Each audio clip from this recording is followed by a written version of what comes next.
इसमें देखेंगे हम लोग डीसी सर्किट के बारे में। जो डीसी सर्किट होते हैं, कुछ थ्योरम्स होते हैं, तो उनमें कुछ टर्मिनोलॉजी होती हैं जो बार बार आती हैं, उनको पता होना चाहिए, जिसकी वजह से हम लोग वो थ्योरम लगा पाएँ। ठीक है, क्योंकि वो थ्योरम जब भी हम अप्लाई करेंगे तो इन सब चीज़ों पे, जैसे हमारा केबल क्रिस्टल होता है तो नोड की जरूरत पड़ती है, जंक्शन की जरूरत पड़ती है, तो इन सब चीज़ों को हमें जानना जरूरी है कि आखिर में होता क्या है।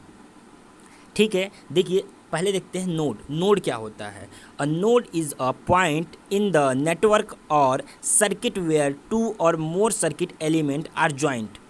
मतलब क्या हो गया यहाँ पर कि नोड क्या है? ऐसा पॉइंट है जहाँ पर नेटवर्क में दो या दो से अधिक एलिमेंट आके जुड़ रहे हों, दो या दो से अधिक एलिमेंट आके जुड़ रहे हों, जैसे आप देख सकते हैं फिगर में। ठीक है, जैसे यहाँ देख सकते हैं एक नोड, एक जो नोड होता है वो जंक्शन भी हो सकता है। ठीक है, ये भी ध्यान रखना है। तो यहाँ पे नोड जो नीचे वाले फिगर में देख सकते हैं, नोड दिखाया है हमने, नोड नोड जंक्शन जंक्शन। तो एक नोड जंक्शन भी हो सकता है। ठीक है, जहाँ पर दो या दो से अधिक एलिमेंट सर्किट, ठीक है, दो या दो से अधिक सर्किट, जो सर्किट एलिमेंट हैं वो आपस में ज्वाइन हो रहे हों, उस पॉइंट को बोलते हैं नोड। जैसे कि आप नीचे वाले फिगर में देख सकते हैं, जैसे कि ए, इस पॉइंट देखिए ए बी सी डी, ये आपके क्या है? नोड है। ठीक है, जंक्शन क्या होता है?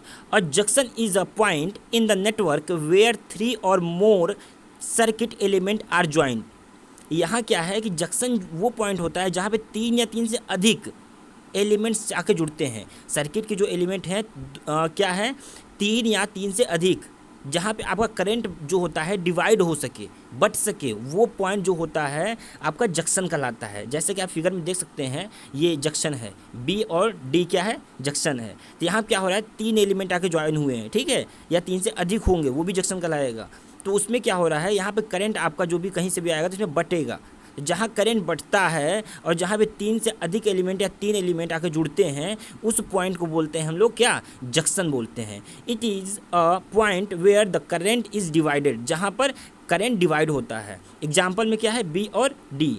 अब ब्रांच क्या होता है? देखिए, द ब्रांच क्या होता है? The part of a network which lie between the two junction point is called branch.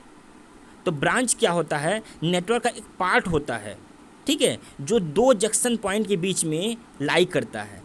किसी भी दो जंक्शन हैं उनके बीच में लाई करने वाला जो पार्ट होता है उसे बोलते हैं ब्रांच। जैसे क्या हो जाएगा आपका?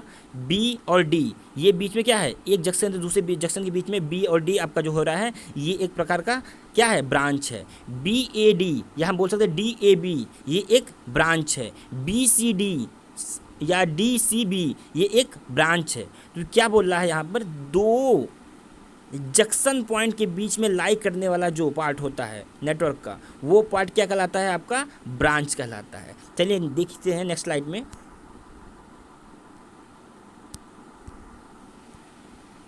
अब देखिए लूप क्या होता है? लूप देखते हैं। A close path of a network is called loop. मतलब ऐसा पाथ जहाँ पे चारों तरफ से हम करंट फ्लो हो रहा है तो पूरा क्लोज हो, ठीक है, सर्किट कंप्लीट हो रही हो, ठीक है, तो उस क्लोज पाथ को हम बोलते हैं लूप।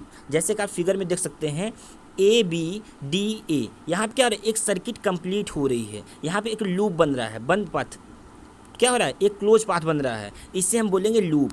ठीक है, बी सी डी बी, यहाँ पर बी सी डी बी, ये भी एक लूप बन रहा है, ठीक है, तो ये भी एक लूप है। और हम यहाँ पे एक और लूप हो सकता है, ए बी सी डी, ये भी एक प्रकार का लूप है। यहाँ पे क्या पूरा पाथ बन रहा है। तो जो क्लोज पाथ होता है, जहाँ सर्किट कंप्लीट हुई, एक क्लोज पाथ, उसे हम बोलेंगे लूप। ठीक है, मेश क्या होता है? The most elementary form of a loop which can not be further divided in is called mesh. The most elementary form of a loop which cannot be further divided is called mesh. क्या हुआ कि यहाँ पे ये loop का एक elementary part है, छोटी पार्ट, ठीक है ना, एलिमेंट्री पार्ट है जो दोबारा डिवाइड नहीं हो सकता है। जो लास्ट में लूप को हम डिवाइड करने के बाद से जो एलिमेंट्री पार्ट मिल रहा है, फॉर्म मिल रहा है लूप का, वो बोल रहे हैं, उसे मेश बोल रहे हैं। जैसे यहाँ आप देख सकते हैं कि यहाँ पे A B C D A एक लूप कहलाएगा, ठीक है, ए बी डी ए भी एक लूप कहलाएगा, लेकिन ए बी डी ए एक मेश भी कहलाएगा। A B D A B क्या है? एक मेश है। बी सी डी बी एक मेश है, लेकिन A B C D A ये एक मेश नहीं है, ये सिर्फ लूप है। ठीक है, एक लूप मेश हो सकता है लेकिन एक मेश लूप नहीं हो सकता है, ये ध्यान रखिएगा। चलिए नेक्स्ट देखिए, इलेक्ट्रिकल कंपोनेंट। जो इलेक्ट्रिकल कंपोनेंट्स होते हैं वो बेसिकली दो टाइप के होते हैं, एक होते हैं एक्टिव कंपोनेंट, दूसरा होते हैं पैसिव कंपोनेंट।